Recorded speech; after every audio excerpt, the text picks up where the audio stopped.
மனிதர்கள் மரங்களை வெட்டி செல்வதால் விலங்குகள் படும் கஷ்டத்தை இக்கதையில் பார்ப்போம். இடம், காடு, கதாபாத்திரங்கள் பல வகையான விலங்குகள்.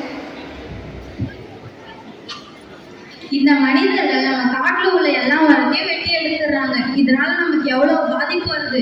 போன வாரம் சின்ன கோயில் இருக்கும் மரத்தை கூட வெட்டினாங்க. அது அந்த மரத்தின் கொண்டு தான் இருந்தது.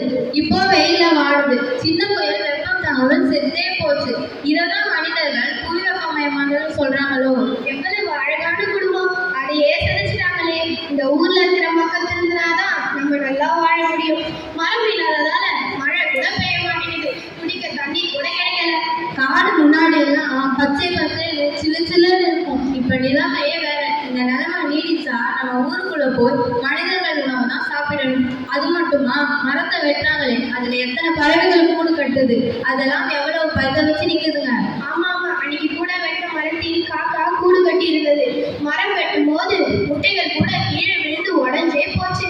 கொஞ்ச நேரம் பொறுத்து வந்த காக்கா கூட்டை பார்க்காமல் உடைஞ்ச முட்டைகளை பார்த்து கதறி கதறி எழுந்தது. சரி, இப்படியே பேசினால் இதுக்கு என்னதான் வழி? புவி வெப்பமயமாதலை தடுக்கணும், அதுதான் ஒரே வழி. காட்சி 2. மருத்துவமனைகள் எவ்வளவு அபாயத்தை ஏற்படுத்துகின்றன என்பதை கதையில் காண்போம். இடம், வீடு, கதாபாத்திரங்கள், அம்மா, மகள். என்னம்மா ஒரே மோசமான வாசனையா இருக்குது. வீட்டுல உட்காந்து சாப்பிட கூட முடியல. அந்த கதவை கொஞ்சம் மூடுமா, சாப்பிடவே முடியல, நாட்டம் அடிக்குது. கதவு மூடிட்டா மட்டும் அந்த நாட்டம் போயிடுமா என்ன? கொஞ்ச நாளா நம்ம ஊர்ல எங்கிருந்தோ மருத்துவ கழிவுகளை கொட்டிட்டு இருக்காங்க. அதுல வர நாட்டம் தாங்கவே முடியல. முன்னாடி என்ன நம்ம ஊர் எப்படி இருந்தது, எவ்வளவு இயற்கையோடு வாசனையா இருந்தது. என்னைக்கு அந்த மருத்துவ கழிவுகளை கொட்ட ஆரம்பிச்சாங்களோ அப்போதிலிருந்தே ஊராகவே இல்லை. அது மட்டுமா, அதிலிருந்து வைரஸ் எல்லாம் பரவி ராத்திரி நேரத்துல அதை எரிக்க ஊர் மக்கள் முயற்சி செய்யறாங்க. இந்த கையுறை இந்த மாதிரி பிளாஸ்டிக் கழிவு துணிகள் எல்லாம் எரிக்கும் போது அதுல வர புகை சுவாச பிரச்சனையா உருவாக்குது.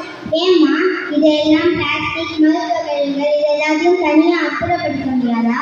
அதுல அரசாங்கம் ஒதுக்கிற பணமே போதுமானதா இல்லைம்மா. அப்படியும் மருத்துவ கழிவுகளை ஊழியர்கள் பிரிக்கிறதுக்கு கம்மியா இருக்காங்க. அப்படியே பிரிச்சாலும் அவங்களும் மனுஷங்க தானே, அவங்களுக்கு இன்ஃபெக்ஷன் ஆகும்ல. இதை எந்த ஊர்ல திருட்டுத்தனமா வருதுன்னு கண்டுபிடிக்க முடியாதா? பயன்படுத்திய கையுறைகள், ஊசிகள், சிரஞ்சுகள், முகமுடிகள், பிளாஸ்டிக் பேக்கேஜிங் போன்ற உயிராபாய மருத்துவ கழிவுகளை பச்சை மற்றும் மஞ்சள் பைகளால் கொண்டு வருவதன் மூலம் இது எந்த ஊரிலிருந்து வருது, எந்த மருத்துவமனையிலிருந்து வருதுன்னு நம்மளால கண்டுபிடிக்க முடியும். இந்த மருத்துவ கழிவுகளை அழிக்க பார்க்கும் என் செய்தியாளர்களை நம்ம இதை பத்தியாளர்களிடம் பதிவு செஞ்சிருக்காங்க. இப்பதான் பதிவு செஞ்சிருக்காங்களா? அது எப்ப நடக்கும்? அம்மா, எந்தெந்த ஊர்ல இந்த மாதிரி கழிவுகள் கொட்டப்படுதுன்னு உங்களுக்கு தெரியுமா?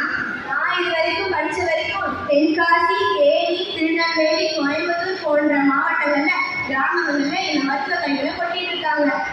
ஆமாம்மா, நான் கூட படித்தேன். மல்மிச்சம்பட்டி கிராமத்துல ஊர் தலைவரான சி. கார்த்திகேயன் என்பவர் இந்த கழிவுகளை அழிக்கிறதுக்காக அதிகமான தொகையை ஒதுக்க சொல்லி மத்திய அரசிடம் கோரிக்கை வைத்திருக்கிறார். இந்த மருத்துவ கழிவுகளை அகற்றினால் மட்டும் போதாது, அதை திருப்பியும் கொட்டாமல் இருக்கிறதுதான் அது ஒரே தீர்வு. அதுக்கு அரசாங்கம் நடவடிக்கை எடுக்கணும்.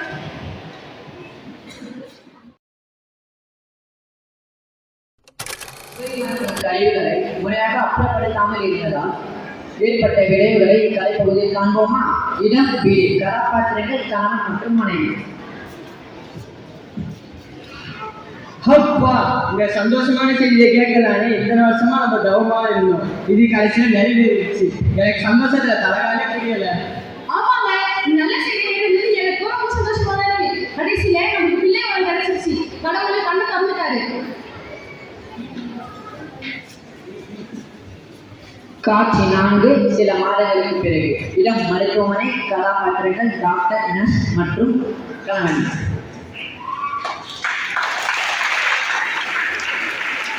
டாக்டர், என் குழந்தை எப்படி இருக்கா?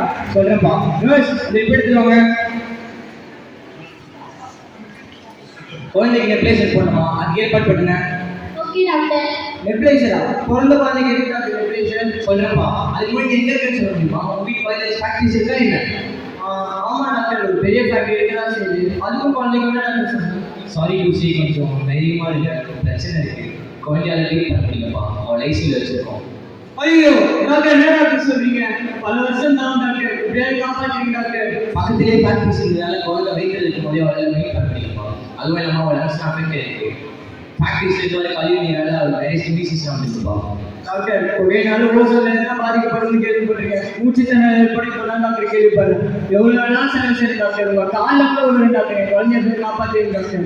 ஓசோன் லேயர்ல பாதிப்பு ஏற்பட்டா இந்த மாதிரி நிறைய நிகழ்வுகள் நடக்க வாய்ப்பு இருப்பான். வண்டிகள்ல இருந்து வர போக, ஃபேக்டரிஸ்ல இருந்து வர போக, இதெல்லாம் அடிக்கடி இருக்க பிரச்சனை அதிகரிச்சுட்டாம போகும். இனிமேல் நமக்கே நோக்கிறப்பா கடவுள் தான் காப்பாற்றணும். டாக்டர் என் குழந்தைய போய் காப்பாற்றுங்க டாக்டர். வீடு ஆஃபீஸ் ஐயோ இவர் எப்படி சொல்லிட்டு போறாரு.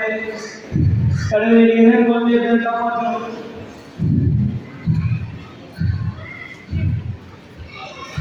டாக்டர் அவர் பொழைச்சிட்டாரா?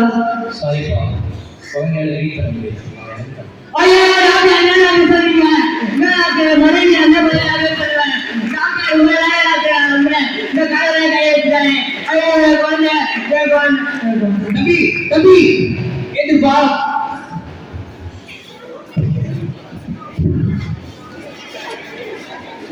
காட்சி ஒன்றுக்கான தீர்வு. ஒரு அழகான காடு. ஒரு நாட்டில் காட்டின் அளவு எவ்வளவு இருக்கிறதோ அந்த அளவு நாட்டின் வளம் இருக்கும். காடு நல்லா இருந்தாதான் நாடு நல்லா இருக்கும். காட்டில் உள்ள மரங்கள் மேகங்களை தடுத்து மழை பெய்கின்றன.